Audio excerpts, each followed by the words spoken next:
Olá, pessoal! Sejam muito bem-vindos a mais um vídeo aqui no canal do YouTube do Estratégia Med. Eu sou a professora Ariadne Becker, faço parte da equipe de pediatria aqui do Estratégia e estamos aqui hoje para falar com vocês sobre algumas atualizações em neonatologia, então sobre as recomendações para o recém-nascido filho de mãe com Covid-19 do Ministério da Saúde e da Sociedade Brasileira de Pediatria. Essas recomendações foram publicadas ao longo do ano passado, de 2020, e no início desse ano agora de 2021. Bem? É um tema bem quente para a prova de residência, já caiu no ano passado e vai cair de novo no final desse ano, então fique bem atento para você não errar essa questão da prova. Bem? Antes da gente começar, só quero pedir para você, se você ainda não deixou o seu like, deixa o seu like aqui nesse vídeo agora, se inscreve no nosso canal para você não perder nenhum dos conteúdos excelentes aí que esse canal posta para vocês toda semana, com conteúdos bastante didáticos e bem focados aí para sua aprovação na residência e na prova do Revalida. Beleza? Então vamos lá. Primeira coisa a respeito desse tema é o seguinte: a principal via de transmissão do SARS-CoV-2 continua sendo gotículas e contato, independentemente da via de parto. Em relação à transmissão vertical, então ela parece ser possível, mas ela ainda não foi comprovada e ela nem parece ser frequente. Então, apesar desse vírus parecer poder ser isolado, em líquido amniótico, em sangue de cordão umbilical, em placenta, isso ainda não foi comprovado cientificamente. Ok? Mesma coisa vale para a transmissão pelo leite materno. Isso ainda não tem comprovação científica, certo? Em relação aos objetivos dessas recomendações, eles são basicamente evitar a contaminação do recém-nascido após o nascimento e evitar, é claro, a contaminação dos profissionais que estão aí no atendimento do binômio mãe e bebê. Os equipamentos de proteção individual, eles se mantêm os mesmos como outros profissionais que atendem pacientes com Covid-19. Se mantém o face shield, óculos, máscara cirúrgica, avental de manga longa e permeável, luvas, etc.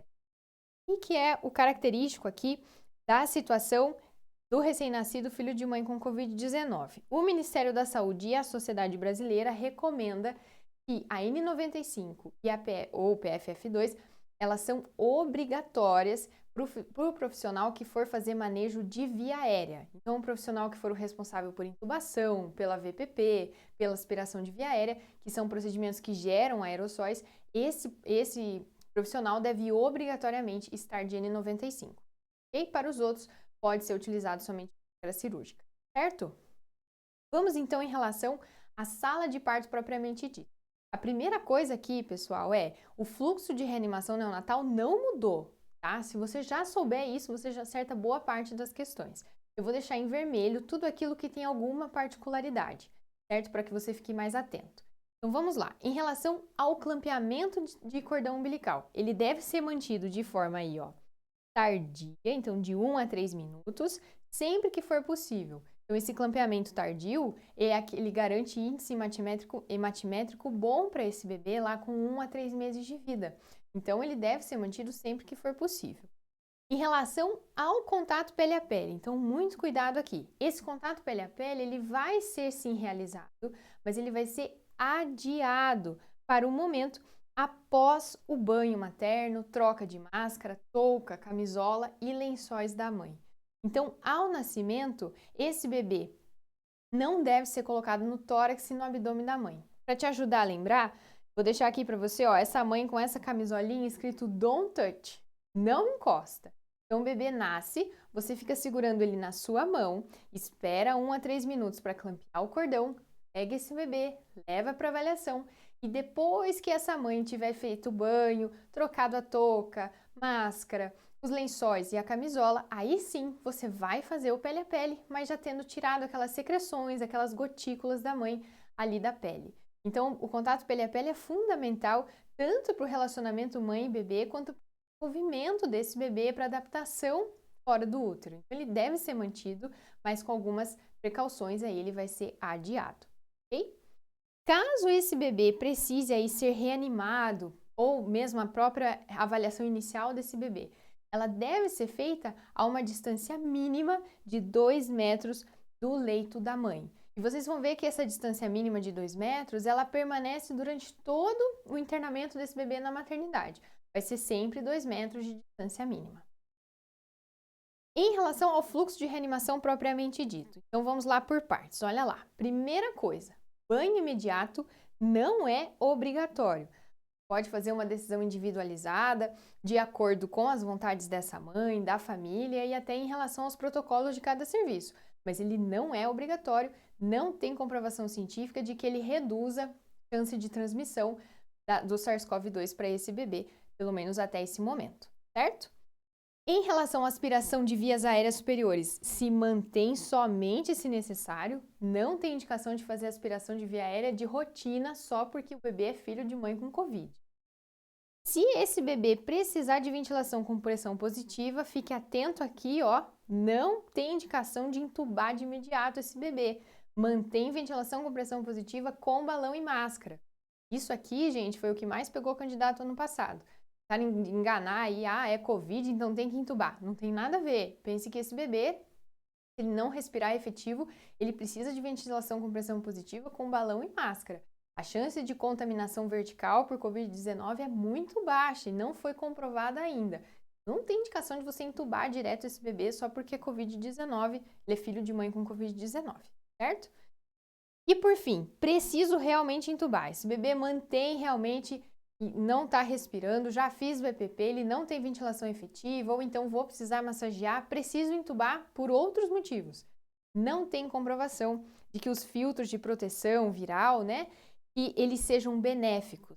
E olha só por que isso acontece. Então, o filtro de proteção, seja ele qual for o modelo, ele confere espaço morto no dispositivo de ventilação.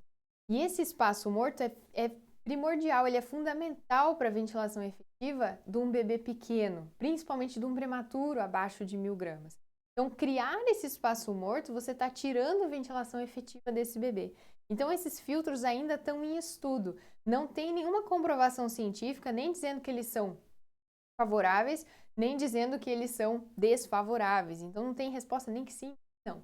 Difícil que a sua banca cobre isso na sua prova, mas é importante você saber que não tem indicação de colocar filtro de proteção viral caso esse paciente precise ser entubado, certo? Principalmente se ele for prematuro, porque isso pode comprometer muito a ventilação desse bebê, ok? Em relação à amamentação, e aí para te ajudar a lembrar disso, você vai lembrar o seguinte, cada vez que alguém fala para suspender a amamentação, um pediatra fibrila, tem um infarto e morre, tá? Então, Covid não é uma contraindicação à amamentação, não é uma contraindicação ao aleitamento materno. E mantém aquelas outras contraindicações que você já sabe, lactosemia, HIV, ok? Vamos avaliar então o que a gente vai ter que ter de cuidado com essa amamentação para evitar que esse bebê tenha contato com o quê? Gotículas e secreções dessa mãe, e não leite materno. O leite materno se mantém. Então, olha só, quais são os cuidados apropriados, né? Quais são as precauções que a gente vai ter que ter com esse bebê. Então, a mãe tem que estar usando máscara cirúrgica após a mamada. Olha lá, 2 metros de distância do leito da mãe. Os cuidados com esse bebê, então banho, troca de fralda, devem ser realizados idealmente por uma outra pessoa, e claro, uma pessoa que não seja suspeita de Covid-19, e a doação de leite humano ela é contraindicada, porque aí nesses casos, aí a gente já está superando os riscos, benefícios aí de um risco biológico. Então, essa mãe, se ela deseja e está em condições de amamentar o seu próprio filho, ela deve ser encorajada a amamentar e ser orientada em relação a esses cuidados que têm que ser feitos durante a amamentação. Agora, se ela quiser doar o leite para um banco de leite, aí isso já está contraindicado por uma questão aí de biossegurança, certo? Porque aí os riscos já começam a superar os benefícios, porque já está expondo uma outra criança a esse risco, né? Durante aí esvaziamento, coleta do leite, pode acabar contaminando tudo, ok? Então, nesse caso, vai estar contraindicado a doação, mas a amamentação deve ser mantida, certo? E aí, assim, se esse bebê está clinicamente estável, ele tem condições de ir para o alojamento conjunto, ele deve ir para o alojamento conjunto junto com a sua mãe. E aí, é claro, deve ser mantido em quarto privativo, né, em critério de isolamento de gotículas e contato, e a distância mínima, quanto? 2 metros do leito da mãe. Então, isso se mantém. Posso utilizar uma cortina para funcionar como barreira aí de gotículas entre o leito do bebê e o leito da mãe? Pode, não é obrigatório. Posso colocar esse bebê numa incubadora para fazer uma barreira aí de gotícula entre o bebê e a mãe? Posso, não é obrigatório, certo? Mantendo a distância mínima de 2 metros já está adequado, certo? Caso esse bebê tenha indicação de UTI neonatal, é um bebê muito prematuro ou é um bebê que não nasceu bem, está precisando de suporte ventilatório, seja lá o que for, esse bebê deve sim ir para a UTI neonatal. É claro que ele vai ficar em leito de isolamento nessa UTI neonatal. E aí a particularidade é, essa mãe não pode, não deve visitar esse bebê na UTI, até porque ela pode estar transmitindo para todos os outros bebês que estão lá. Então, na verdade, na vida real, nenhuma pessoa com nenhum sintoma infeccioso, desde pneumonia até herpes labial, não deve frequentar uma UTI neonatal, porque ela pode transmitir, seja lá qual agente for, para todos aqueles bebês vulneráveis. Covid não é uma exceção. Covid se mantém, essa mãe, esse familiar que seja suspeita de Covid não deve visitar esse bebê na UTI, ok? E aí, por quanto tempo essas recomendações que a gente está falando aqui devem ser mantidas? Por quanto tempo essas recomendações são relevantes? Então, ou enquanto essa mãe for sintomática, ou até 14 dias após o início dos sintomas, aquilo que for maior, o período que for maior, ok? Era isso, pessoal. Espero que tenha ajudado vocês. Se tiver ficado qualquer dúvida, por favor, entre em contato com a gente, entre em contato aí no meu Instagram, no fórum de dúvidas. A gente fica à disposição de vocês. Bons estudos e até a próxima!